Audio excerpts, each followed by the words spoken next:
ผู้คนอย่างล่วงล้ายในโลกนี้อ้างว่าเชื่อในพระเจ้าพวกเขามีความคิดที่คุมเครือว่าถ้าพวกเขาเชื่อพวกเขาจะได้รับพระพรบ่แม่นบ่อย่างใดก็ตามพระคัมภีร์ได้เฮ็ดให้พวกเขารู้อย่างชัดเจนถึงจุดหมายปลายทางและเป้าหมายแห่งความเชื่อของพวกเขาจากนั้นพวกเขาต้องพิจารณาเบิ่งความเชื่อของพวกเขาคืนใหม่ในระดับส่วนบุคคลพวกเขาเดินตามทางแห่งความเชื่ออย่างแท้จริงโดยมีเป้าหมายที่ชัดเจนอยู่ในจิตใจบ่ด้วยเป้าหมายที่ชัดเจนในความเชื่อพวกเขาจึงสามารถพยายามเพื่อความเชื่อที่บ่สั่นคลอนและจางหายไปได้บ่ว่าจะพบกับความยากลำบากหรือสภาพการใดๆก็ตามบ่แม่นบ่นั้นแม่นเหตุผลที่อัครทูตโปลได้กล่าวว่าลาวบ่ได้แล่นไปดังคนที่แล่นอย่างให้จุดหมายนั้นบ่แม่นวิธีที่ลาวใช้ชีวิตแห่งความเชื่อของลาวขอให้เฮามาเบิ่งในปื้มฟิลิปปีบทที่3ข้อที่12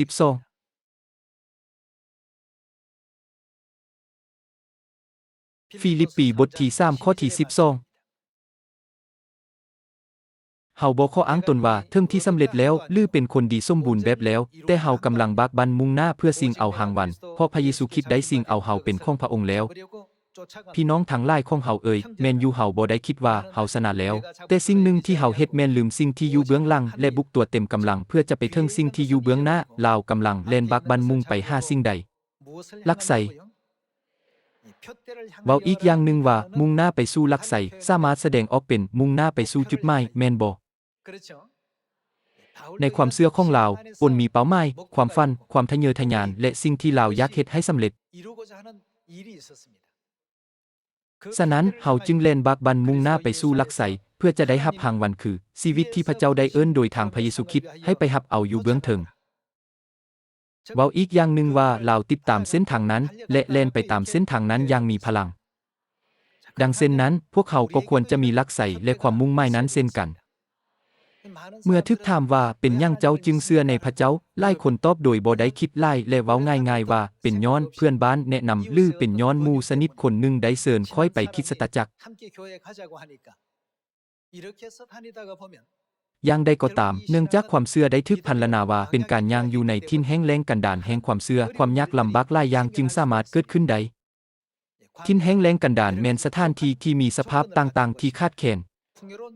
สถานที่ที่มีความอุดมสมบูรณ์และสภาพที่เอื้ออำนวยบ่สามารถทึกเอิ้นว่าทิ่นแห้งแล้งกันดารได้อยู่ที่นั้นบ่มีน้ำให้ดื่มเพียงพอและบ่มีอาหารให้กินเพียงพอเนื่องจากว่าเส้นทางของทิ่นแห้งแล้งกันดารบ่สามารถตอบสนองความต้องการพื้นฐานของชีวิตได้พระเจ้าจึงได้ใช้มันเป็นคำเปรียบเทียบเพื่อบอกว่าขณะนี้พวกเขากำลังก้าวไปสู่อาณาจักรสวรรค์โดยผ่านทิ่นแห้งแล้งกันดารแห่งความเชื่อดังนั้นจึงเป็นเรื่องธรรมชาติที่มีความคาดแคลนหลายอย่างในสภาพดังกล่าวบ่แม่นบ่ฉะนั้นความเข้มแข็งแห่งความเชื่อที่ช่วยให้พวกเขาสามารถผ่านการเดินทางที่ยากลำบากและแห้งแล้งในทิ่นแห้งแล้งกันดารและเข้าสู่ดินแดนกานาอันที่อุดมสมบูรณ์และหั่งมีจึงเป็นสิ่งจำเป็นที่สุดอย่างใดก็ตามเมื่อความเข้มแข็งแห่งความเชื่อนี้มีเป้าหมายมันจะช่วยให้พวกเขาก้าวไปถึงจุดสิ้นสุดใดและเฮ็ดให้พวกเขาสามารถเดินทางได้สำเร็จบ่ว่าจะใช้เวลา40ปีหรือแม้แต่400ปีก็ตาม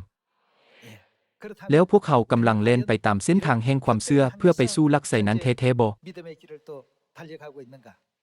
ขอให้เฮามาเบิ่งในปื้ม1เปโตรบทที่1ข้อที่7จุดมุ่งหมายของเหตุการณ์เหล่านี้ก็เพื่อพิสูจน์คุณค่าแห่งความเชื่อของพวกท่านแม้นแต่คำซึ่งทึกทำลายใดก็ยังทึกลองเบิ่งด้วยไฟดังนั้นและความเชื่อของพวกท่านซึ่งประเสริฐหลายกว่าคำจึงต้องทึกทดลองเบิ่งคือกันว่าจะทนอยู่ได้ส่ำใด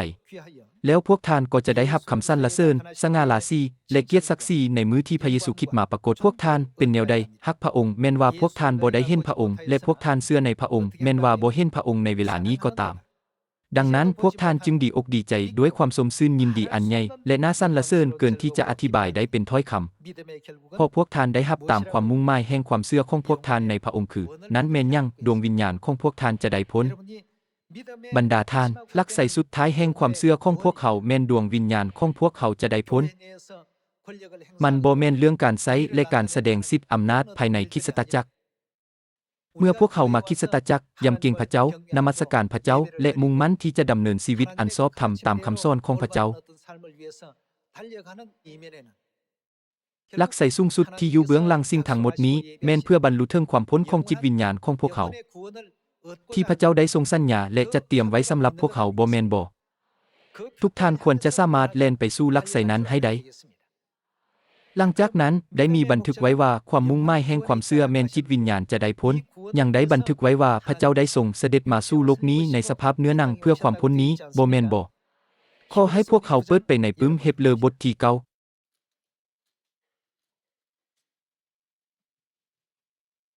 เฮบเรบทที่9ข้อที่27ทุกๆคนต้องตายเทื่อเดียวและหลังจากนั้นเขาจะถูกพิพากษาโดยพระเจ้าในทำนองเดียวกันนั้นและพระคริสต์ได้ถวายพระองค์เองเป็นเครื่องบูชาเทื่อเดียวเพื่อยกการบาปของคนจำนวนล่วงหลายพระองค์จะมาปรากฏเทื่อที่2บ่แม่นเพื่อจัดการกับบาปแต่เพื่อโพดช่วยเอาบรรดาผู้ที่คองคอยท่าพระองค์ให้พ้นข้อนี้แสดงให้พวกเขาเห็นพระสัญญาที่พระคริสต์จะเสด็จมาสู่โลกนี้เป็นเทื่อที่2ในสภาพเนื้อหนังเมื่อพระองค์ได้เสด็จมาเทื่อทำอิฐข้อที่28ได้พรรณนาว่าพระองค์ได้เสด็จมาสู่โลกนี้เป็นเครื่องถวายบูชาสำหรับเครื่องถวายเพื่อลบล้างบาปพระคริสต์ได้ถวายพระองค์เองเป็นเครื่องบูชาเทื่อเดียวเพื่อยกการบาปของคนจำนวนล่วงหลายแล้วพระองค์จะมีบทบาทใดเมื่อเสด็จมาสู่โลกนี้เป็นเทื่อที่2ในสภาพเนื้อหนังพระองค์จะมาปรากฏเทื่อที่2เพื่อโพดช่วยเอาบรรดาผู้ที่คองคอยท่าพระองค์ให้พ้นแล้วพวกเขาควรตั้งเป้าหมายแห่งความเชื่อของพวกเขาไว้อยู่ไสพวกเขาควรตั้งมันไว้ในความพ้นของจิตวิญญาณของพวกเขาบ่แม่นบ่ประมาณ 2,000 ปีก่อนเมื่อพระเจ้าได้เสด็จมาสู่โลกนี้เพื่อทำอิฐพระองค์ได้ทรงสร้างตั้งหนทางแห่งความพ้นสำหรับจิตวิญญาณของพวกเขาขอให้เฮามาเบิ่งในปึ้มมัทธิวบทที่26ข้อที่17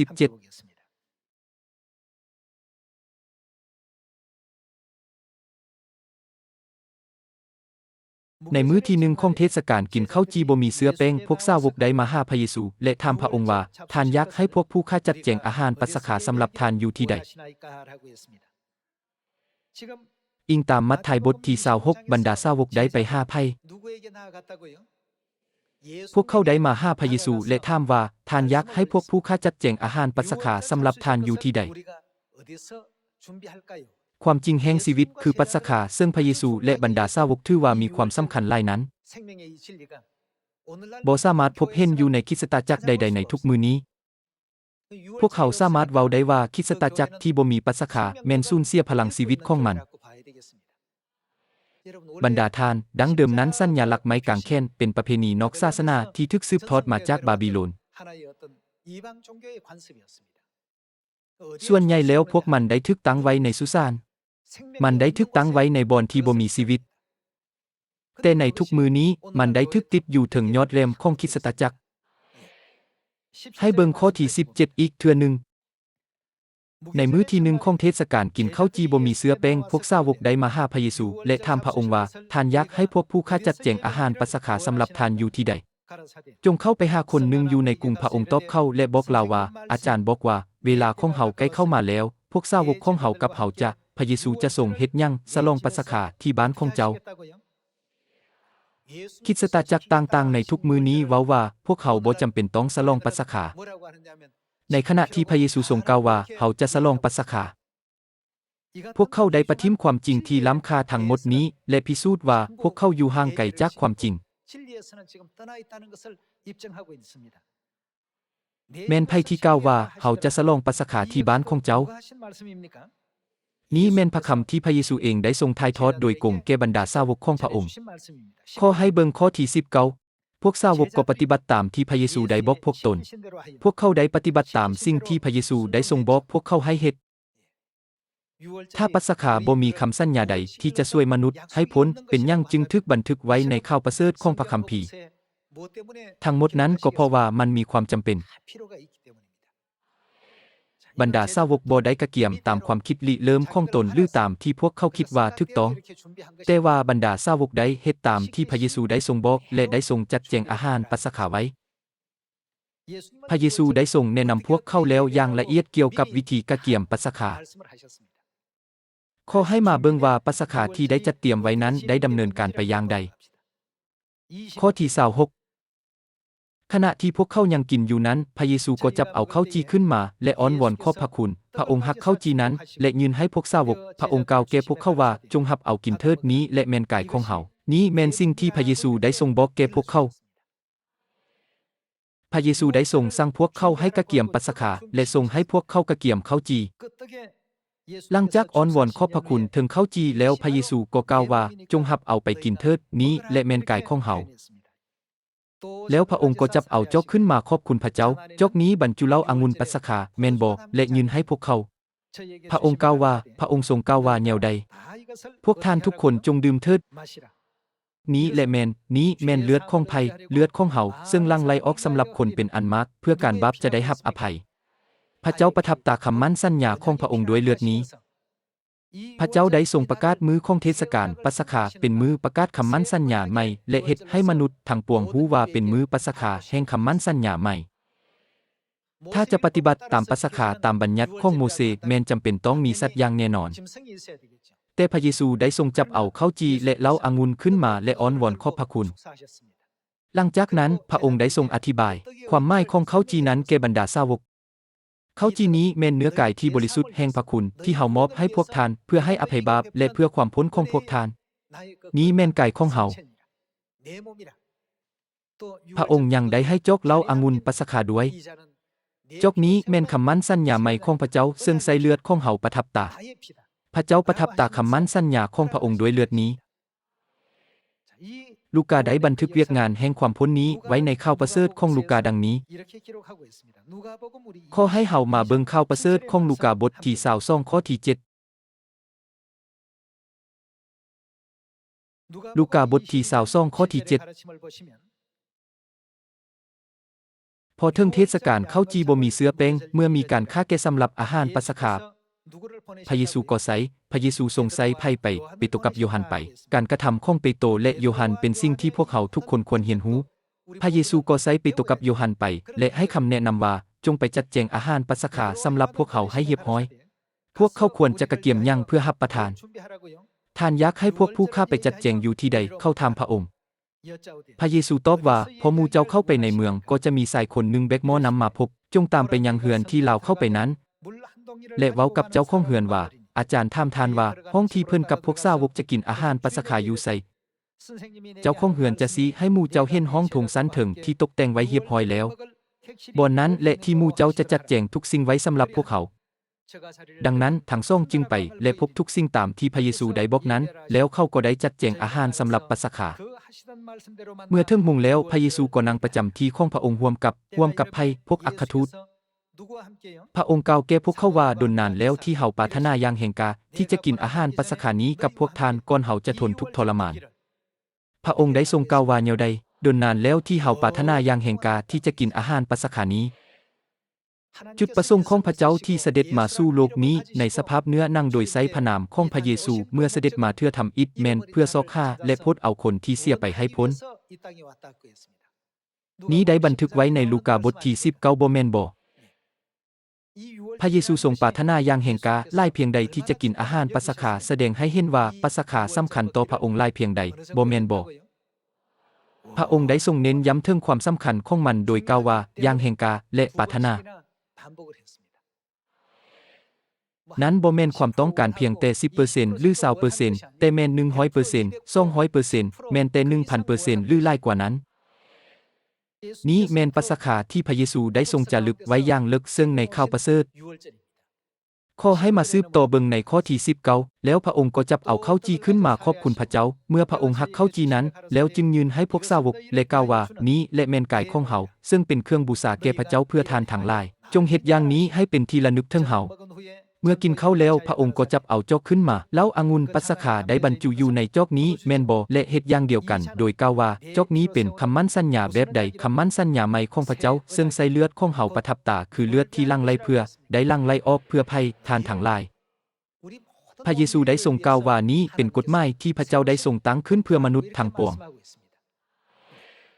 จากนั้นขอให้เฮามาเบิ่งว่าคำสัญญาแห่งความพ้นใดที่ถูกบรรจุไว้ในปัสคาเป็นหยังพระเยซูจึงทรงให้ข้าวจีและเหล้าองุ่นในมื้อปัสคาโดยกล่าวว่านี้แม่นเนื้อกายของเฮาและนี้แม่นเลือดของเฮาเป็นหยังพระเยซูจึงทรงกล่าวอย่างละเอียดเกี่ยวกับการกินและดื่มสิ่งนั้นว่าลั่งไหลออกเพื่อทานทั้งหลาย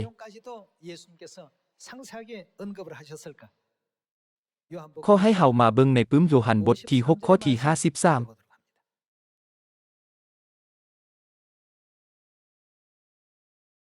ขอให้มาเบิงข้อที่53พระเยซูได้กล่าวต่อพวกเขาว่าเฮาบอกพวกท่านตามความจริงว่าถ้าพวกท่านบ่กินเนื้อกายของบุตรมนุษย์และดื่มเลือดของเพิ่นแล้วพวกท่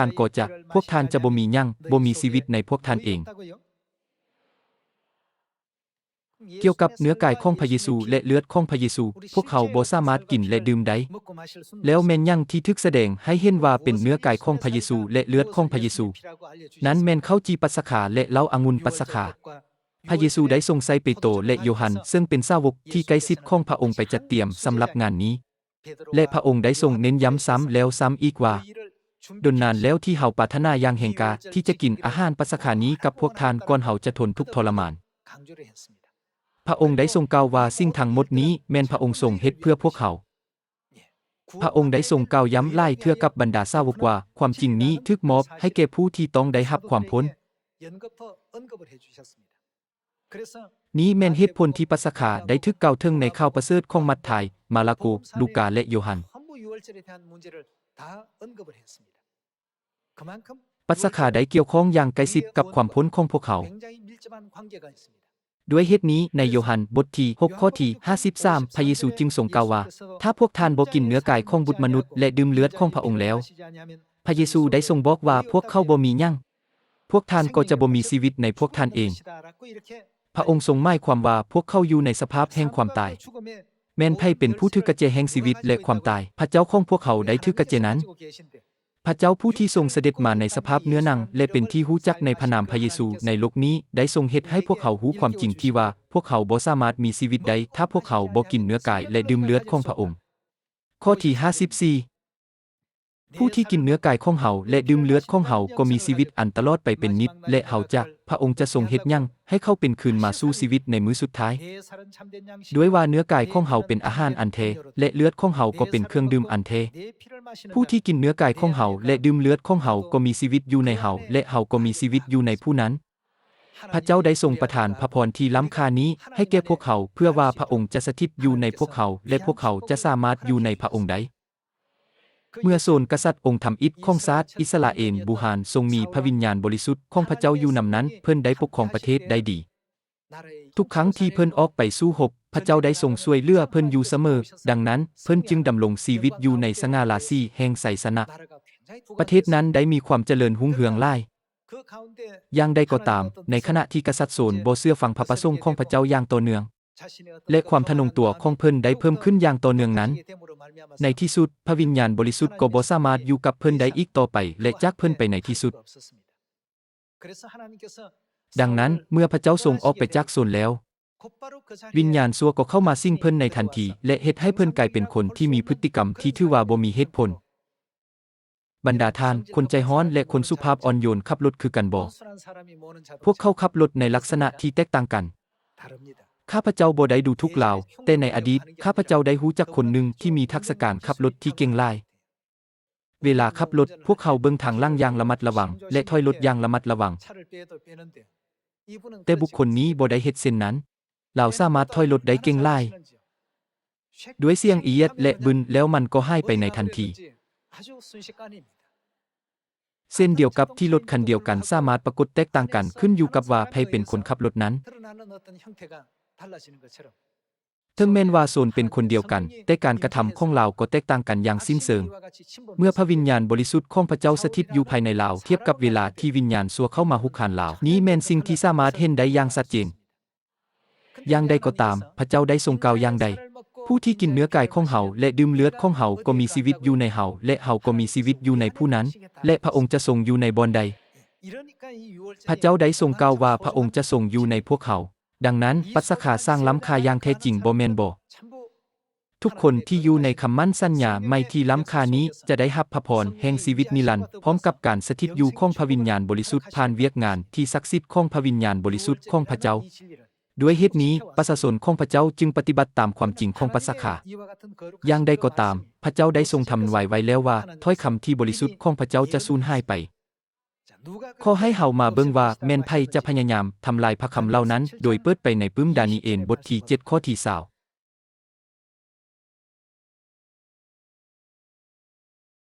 ขอให้เบิ่งบทที่7ข้อที่20 ข้าพเจ้าอยากรู้เกี่ยวกับ10เข้าที่อยู่ถึงหัวของมันและเข้าอันหนึ่งที่ปงซ้อนออกมาตามหลังซึ่งเฮ็ดให้3เข้าลอนออกนั้น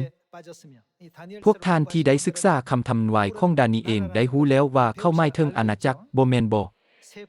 3เข้าหมายถึง3อาณาจักรคือเฮลูลีวันโดสและอัลสโตโกสในท่ามกลาง10อาณาจักรในเอโรปได้ถูกพิสูจน์ว่าได้สูญหายไปตามคำทำนายของดานีเองเข้าอันนี้มีตาและมีปักเว้าคุยโอ้อวดอย่างจงหองมันเป็นหน้าเก่งกว่าเข้าอื่นๆในขณะที่ข้าพเจ้ากำลังเลี้ยวเบิงอยู่นั้นเข้าอันนั้นก็ได้พบศึกกับประชาชนของพระเจ้าและได้รับชัยชนะ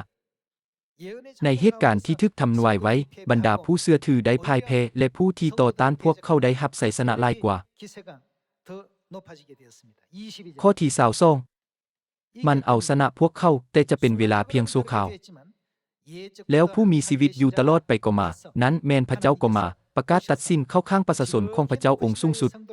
เวลาของประชาชนของพระเจ้าที่ต้องรับอำนาจแห่งกษัตริย์ได้มาถึงแล้วมีกล่าวไว้ว่าสิทธิอำนาจทั้งหมดของผู้เชื่อถือจะได้รับการฟื้นฟูเมื่อถึงเวลาอันสมควรขอให้มาสืบต่อในข้อที่24ขอให้เบิ่งข้อที่24 10เข้านั้นแม่นกษัตริย์10คนที่จะปกครองจักรภพนั้นแล้วจะมีกษัตริย์อีกคนหนึ่งปรากฏตัวขึ้นกษัตริย์คนนี้จะแตกต่างจากกษัตริย์คนก่อนหลายและเพิ่นจะคนล้มกษัตริย์3คนนั้นเสียเพิ่นจะเฮ็ดแนวใดเพิ่นจะเว้าต่อสู้พระเจ้าองค์สูงสุดในที่นี้ได้กล่าวว่าจะเว้าต่อสู้พระเจ้าองค์สูงสุดกองกำลังเดียวที่ต่อต้านพระเจ้าแม่นของซาตานเพิ่นจะเว้าต่อสู้พระเจ้าองค์สูงสุดและจะเฮ็ดหยังจะข่มเหงประชาชนของพระเจ้าเพิ่นจะพยายามเปลี่ยนแปลงกฎหมายและมือสลองต่างๆทางศาสนา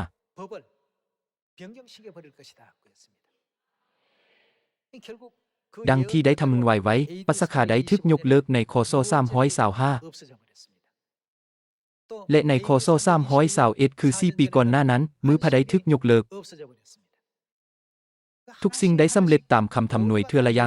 งปัสกาเป็นความจริงที่สำคัญและบ่สามารถลบออกจากจิตใจของผู้ที่เชื่อในพระเจ้าได้ง่ายๆ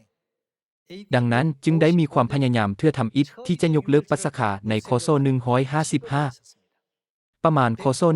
155ระหว่างโพลิคาร์ปที่เป็นหัวหน้าบาทหลวงของคริสตจักรตะวันออกและอานิเคทัสหัวหน้าบาทหลวงของคริสตจักรตะวันตกผู้ที่ถือได้ว่าเป็นสันตะปาปาได้เกิดข้อขัดแย้งขึ้นเกี่ยวกับปัสกาการโต้แย้งเกี่ยวกับวันที่ในการปฏิบัติตามปัสกาได้เฮ็ดให้เกิดการทงเถียงกันโดยมีการถกเถียงครั้งที่2เกิดขึ้นประมาณปีคศ197มันบ่ได้ถูกยกเลิกทั้งหมดในครั้งเดียวแต่ได้มีความพยายามเกิดขึ้นทุกครั้งที่มีโอกาสโดยลองเบิ่งซ้ำแล้วซ้ำอีกในเบื้องต้นได้ทำนายไว้ว่าผู้เชื่อถือจะพ่ายแพ้การพ่ายแพ้ของผู้เชื่อถือหมายความว่าพวกเขาได้สูญเสียความจริงหลายซ้ำนั้นคศ155คศ197และคศ325เป็นเวลาประมาณ300ปีหลังจากที่พระเยซูได้เสด็จสู่สวรรค์แล้วคริสตจักรตอนต้นก็ยังสืบต่อปฏิบัติตามปัสกาอย่างใดก็ตามในที่สุดปัสกาก็ได้ถูกยกเลิกในคศ325โดยจักรพรรดิโรมผู้ที่เป็นหัวหน้าของการนมัสการพระตะเวนและโดยคริสตจักรโรมันคาทอลิกที่ปฏิบัติตามลาวมีบันทึกไว้ว่าลาวจะเว้าต่อสู้พระเจ้าองค์สูงสุดจะข่มเหงประชาชนของพระเจ้าและพยายามเปลี่ยนแปลงกฎหมายและมือสลองต่างๆทางศาสนาบ่แม่นบ่พวกเขาได้ยกเลิกปัสกาซึ่งพระเจ้าได้ทรงสั่งให้พวกเขาปฏิบัติตามนำธรรมเนียมวันคริสต์มาสเข้ามายกเลิกมื้อพระและนำการนมัสการวันอาทิตย์เข้ามาการปฏิบัติทั้งหมดในการนมัสการพระตะเวนได้ถูกนำเข้ามาในคริสตจักรสิ่งนี้สามารถเห็นได้ว่าเป็นสภาพของคริสตจักรในปัจจุบันพระเยซูได้ทรงประกาศว่าจะบ่มีหยังอยู่ในผู้ที่บ่มีปัสกาพวกท่านจะบ่มีชีวิตในพวกท่านเองพระองค์ทรงสัญญาว่าผู้ที่สลองปัสกานั้นแม่นผู้ที่กินเนื้อกายของพระองค์และดื่มเลือดของพระองค์จะมีชีวิตนิรันดร์และพระองค์จะให้พวกเขาเป็นคืนมาสู่ชีวิตในมื้อสุดท้ายโดยให้พวกเขามีส่วนร่วมในการเป็นคืนมาสู่ชีวิตเมื่อคำนึงถึงความสำคัญของปัสกาที่เป็นพระสัญญาแห่งคำมั่นสัญญาใหม่การยกเลิกสิ่งนี้ถือเป็นโศกนาฏกรรมอย่างปฏิเสธบ่ได้ในมื้อนี้พวกเขาสามารถรับรู้สิ่งเหล่านี้ได้โดยผ่านพระคุณของพระบิดาและพระมารดาพวกเขาต้องสามารถใจแยกได้อย่างชัดเจนระหว่างเวียกงานที่พระเจ้าทรงกระทำกับเวียกงานที่ซาตานนำพาในปัจจุบันนี้ โดยผ่านกล้องจุลทรรศน์พวกเขาสามารถเบิ่งเห็นสิ่งที่มีขนาดน้อยเกินกว่าจะเบิ่งเห็นได้ด้วยตาเปล่าในท่ามกลางสิ่งมีชีวิตทั้งหมดในโลกนี้เช่นเดียวกันในมื้อนี้ถ้าพวกท่านบ่สามารถจำแนกระหว่างคริสตจักรที่แท้จริงและคริสตจักรปลอมใดพวกท่านควรเบิ่งคำสอนของพระคัมภีร์พระเจ้าได้ทรงนำทางพวกเขาไปสู่ทางแห่งความพ้นดังนั้นพวกเขาจึงต้องตั้งเป้าหมายแห่งความเชื่อของพวกเขาไว้ในการบรรลุถึงความพ้นถ้าพวกเขาตั้งเป้าหมายแห่งความเชื่อไว้ในสิ่งอื่นนอกจากความพ้นแล้วการทำลายที่นิรันดร์ก็จะติดตามพวกเขามาเสมอผู้คนอาจจะถามว่าเป็นหยังคริสตจักรของพระเจ้าจึงบ่มีไม้กางแขนแล้วพวกเขาก็สามารถตอบว่ามันชัดเจนอยู่แล้วบ่แม่นบ่ว่าพวกเขาบ่ควรมีเป็นหยังคริสตจักรที่ให้ชีวิตนิรันดร์จึงต้องแสดงสัญลักษณ์แห่งความตายการให้คำตอบนี้แก่พวกเขาแม่นถูกต้องดังนั้นในมื้อนี้เพียงแต่โดยการปฏิบัติตามความจริงของปัสกาแห่งคำมั่นสัญญาใหม่ซึ่งพระบิดาแห่งสวรรค์และพระมารดาแห่งสวรรค์ทรงประทานให้แก่พวกเขาพวกท่านและข้าพเจ้าก็สามารถมั่นใจได้อย่างเต็มที่ว่าพวกเขาอยู่ในพระเจ้าอย่างแท้จริงด้วยหลักฐานที่บ่สามารถปฏิเสธได้นี้ขอให้พวกเขาบรรลุถึงความพ้นที่นิรันดร์ด้วยความเชื่อมั่นที่มั่นคงพวกเขาต้องบ่เพียงแต่ไปสวรรค์แต่พวกเขาต้องไปพร้อมกับหลักฐานขอให้เฮามาเบิ่งใน1โยฮันบทที่5ข้อที่9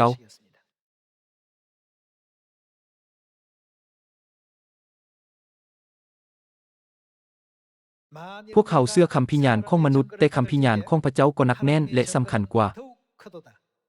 คริสตจักรที่เชื่อคำพิญาณของพระเจ้าแม่นคริสตจักรที่ดีที่สุดในจักรวาลนี้แม่นความจริงบ่แม่นบ่ขอให้เบิ่งข้อที่9อีกเทื่อนึงพวกเขาเชื่อคำพิญาณของมนุษย์แต่คำพิญาณของพระเจ้าก็หนักแน่นและสำคัญกว่าและพระองค์ก็ได้ให้คำพิญาณเกี่ยวกับพระบุตรของพระองค์ดังนั้นและทุกคนที่เชื่อในพระบุตรของพระเจ้าก็มีพิญญาณนี้อยู่ในใจของตนเองคนเส้นนี้มีคำพิญญาณนี้อยู่ในลาวทั้งพวกท่านและข้าพระเจ้าก็มีคำพิญญาณนี้แต่พวกที่บ่เชื่อในพระเจ้าก็เฮ็ดให้พระองค์เป็นผู้ตัวเพราะเราบ่ได้เชื่อสิ่งที่พระเจ้าได้ยั่งยืนเกี่ยวกับพระบุตรของพระองค์คำพิญญาณนั้นเป็นดังนี้พระเจ้าได้ให้พระองค์ได้ทรงให้ยังแก่พวกเขาชีวิตอันตลอดไปเป็นนิจแก่พวกเขาพระองค์ได้ทรงประทานชีวิตนิรันดร์ให้แก่พวกเขาอย่างใดพระองค์ได้ทรงจับเอาข้าวจีและเหล้าองุ่นปัสกาขึ้นมาและกล่าวว่านี้และแม่นกายของเฮาและนี้และแม่นเลือดของเฮาถ้าพวกท่านกินและดื่มพวกท่านจะมีชีวิตนิรันดร์พระองค์ได้ทรงให้พระสัญญาเรื่องชีวิตนิรันดร์แก่พวกเขาภายใต้ความจริงแห่งคำมั่นสัญญาใหม่คำพิญญาณนั้นเป็นดังนี้พระเจ้าได้ให้ชีวิตอันตลอดไปเป็นนิจแก่พวกเขาและชีวิตนี้มีบ่เกิดอยู่ในพระบุตรของพระองค์ผู้ใดก็ตามที่มีพระบุตรก็มีชีวิตดังนั้นเมื่อกินข้าวจีและเหล้าองุ่นปัสกาแม่นไผจะอยู่ในพวกเขาพระเยซูได้ทรงสัญญาอย่างชัดเจนว่าพระองค์จะอยู่ในผู้ที่ปฏิบัติตามปัสกาพระเยซูได้ทรงประคำสั่งสอนนี้ไว้ให้พวกเขาในโยฮันบทที่6ผู้ใดก็ตามที่มีพระบุตรก็มีเราก็มียังชีวิตผู้ใดก็ตามที่บ่มีพระบุตรของพระเจ้าก็บ่มีชีวิตผู้ที่มีเนื้อกายและเลือดของบุตรมนุษย์คือผู้ที่อยู่ในความจริงของปัสกาแห่งคำมั่นสัญญาใหม่ได้เชื่อคำพิญญาณของไผพวกเขาทุกคนได้เชื่อคำพิญญาณของพระเจ้าแล้วอิงตามมัทธิวบทที่7ในมื้อสุดท้ายเมื่อผู้คนจะไปสู่สวรรค์หลายคนจะยืนต่อแถวกันโดยหวังว่าจะได้รับความพ้นบางคนจะเว้าว่านายเจ้าข้านายเจ้าข้าในนามของพระองค์พวกข้าพระองค์ได้ประกาศถ้อยคำของพระเจ้าในนามของพระองค์พวกข้าพระองค์ได้ขับไล่ผีออกในนามของพระองค์พวกข้าพระองค์ได้เหตุการณ์อัศจรรย์หลายประการหลายคนจะมาหาพระเยซูแล้วเว้าว่าข้าพระองค์ได้เชื่อในพระองค์อย่างสุดจิตสุดใจข้าพระองค์ได้เชื่อในพระองค์อย่างแห่งกาในเวลานั้นพระเยซูจะทรงตอบพวกเขาด้วยประโยคเดียวว่าแนวใดพระองค์จะทรงขับไล่พวกเขาออกไปโดยกล่าวว่าเฮาบ่เคยรู้จักพวกเจ้าเมื่อพวกเขาสืบต่อเข้ามาพระองค์จะทรงกล่าวว่าเฮาบ่รู้จักพวกเจ้าอย่างแน่นอนถ้าอย่างนั้นพระเยซูจะทรงอนุญาตแก่ไผเมื่อผู้ที่ดำรงอยู่ในความจริงแห่งคำมั่นสัญญาใหม่โดยเป็นพิญญาณของพระเจ้าและเข้ามาหาพระองค์พระเจ้าจะทรงแสวงหาและซอกหาผู้ที่มีเนื้อกายที่ศักดิ์สิทธิ์และเลือดที่ล้ำค่าของพระองค์อยู่ภายในพวกเขามีกล่าวไว้ว่าภายในร่างกายมนุษย์มีโปรแกรมที่เฮ็ดหน้าที่เป็นแผนที่เพื่อกำหนดว่าคนหนึ่งจะเป็นพยาธิยั่งตลอดชีวิตและจะเติบใหญ่สูงเท่าใดมันทึกเอิ้นว่าแผนที่พันธุกรรมเพียงแต่เบิ่งเนื้อหาก็สามารถรู้ได้ว่าคนนี้จะเป็นพยาธิยั่งในช่วงอายุเท่าใดพระเจ้าได้ทรงวางแผนที่ทั้งหมดนี้ไว้ในร่างกายของมนุษย์เฮาแต่พวกเขาบ่ได้รู้สึกถึงสิ่งนั้นจนถึงตอนนี้ เป็นเวลาหลายพันปีนับตั้งแต่สมัยที่มนุษย์ปรากฏครั้งทำอิฐในโลกนี้จนถึงปัจจุบันมนุษย์บ่ฮู้จักเลยว่ามีสิ่งนั้นอยู่แต่พระเจ้าทรงฮู้จักมันโดยเพียงแต่เบิ่งผ่านๆเพราะพระเจ้าได้ทรงสร้างและวางพวกมันไว้อยู่ที่นั้นดังนั้นพระเจ้าจึงกล่าวว่าพระองค์ทรงใส่หยังไว้ในจิตใจของประชาชนของพระองค์ในเยเรมียาบทที่31พระเจ้าทรงกล่าวว่าเฮาจะตั้งพระบัญญัติของเฮาไว้ภายในเขาพระเจ้าทรงรู้ว่าพวกเขาเป็นประชาชนของพระองค์หรือบ่โดยผ่านเนื้อหาในจิตใจของพวกเขาดังนั้นถึงแม้นว่ามีหลายคนเข้ามาโดยเว้าว่านายเจ้าข้านายเจ้าข้าข้าพระองค์ได้อธิษฐานอย่างภาคเพียรในตอนรุ่งเช้าและอยู่เทิงภูข้าพระองค์ได้ถือศีลอดอาหารหลายแต่พระองค์จะทรงกล่าวว่าเฮาบ่เคยรู้จักพวกเจ้าดังที่พวกเขามีแผ่นที่ DNA อยู่ในร่างกายพวกเขาก็มีสิ่งที่เพียงแต่พระเจ้าเท่านั้นสามารถรู้จักได้เมื่อเนื้อกายและเลือดที่ศักดิ์สิทธิ์ของพระคริสต์ถูกเห็นได้อย่างชัดเจนพระเจ้าก็ทรงรู้จักพวกเขาโดยทันทีพระองค์จะทรงกล่าวว่าท่านเป็นลูกชายของเฮาท่านเป็นลูกสาวของเฮาขอให้พวกเขาเข้าใจและดำเนินชีวิตตามนี้นับตั้งแต่เวลานี้เป็นต้นไปสร้างสมซื่นยินดีไล่ซ้ำใดที่พวกเขาได้รับการยอมรับจากพระเจ้าองค์ยิ่งใหญ่เช่นนี้และได้ดำเนินชีวิตในความเชื่อที่พระองค์ทรงเห็นชอบขอให้ปัดความเป็นห่วงความกังวลและความย่านกลัวทั้งหมดที่ได้นำมาจากโลกนี้ออกไปเพราะเมื่อเข้าสู่อาณาจักรสวรรค์พวกเขาทุกคนจะเป็นปโลหิตดังกษัตริย์ตลอดไปเป็นนิจในอดีตเมื่อแม่ตู้เล่านิทานต่างๆพวกเขามักจะจบด้วยคำว่าและพวกเขาก็ใช้ชีวิตอย่างมีความสุขตลอดไปพวกเขาได้เล่าไล่เรื่องให้พวกเขาฟังโดยที่ตัวเอกมักจะมีจุดจบที่มีความสุขอยู่เสมออยู่ในโลกนี้ผู้คนในโลกนี้บ่ฮู้ว่าพวกเขาเป็นลูกของไผตามที่ได้ทำไว้ซาตานมารร้ายจะเฮ็ดให้พวกเขาที่เป็นประชาชนที่บริสุทธิ์ของพระเจ้าทรมานนี้แม่นเหตุผลที่มันได้คิดอุบายหลายอย่างเพื่อนำความทุกข์ทรมานมาสู่พวกเขาถึงอย่างนั้นก็ตามขอให้พวกเขายึดมั่นในพระสัญญาที่ล้ำค่าและศักดิ์สิทธิ์ของพระเจ้าจนถึงที่สุดและเล่นไปตามทางแห่งคำมั่นสัญญาไม่ให้สมบูรณ์ข้าพเจ้าหวังว่าพวกท่านและข้าพเจ้าจะสามารถติดตามทางที่ทรงนำพาโดยพระมารดาแห่งสวรรค์เยรูซาเล็มใหม่ผู้ทรงเป็นตัวจริงของคำมั่นสัญญาไม่จนถึงที่สุดด้วยนี้ข้าพเจ้าขอจบคำเทศนานี้ไว้ในเวลานี้ขอขอบใจ